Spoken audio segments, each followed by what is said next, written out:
river house in the middle of the Drina river in Serbia.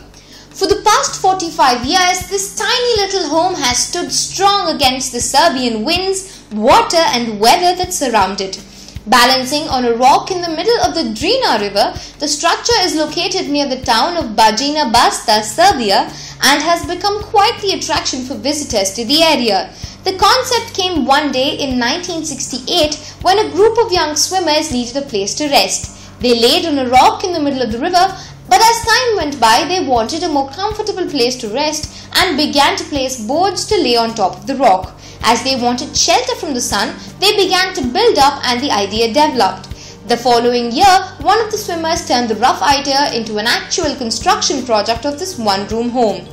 The parts and supplies were transported by boat and kayak, and the larger pieces were simply placed in the water upstream and captured as they floated past down the building location. Over the years, the home has withstood multiple forces of nature, including massive floods. For more videos, subscribe to Pastimers.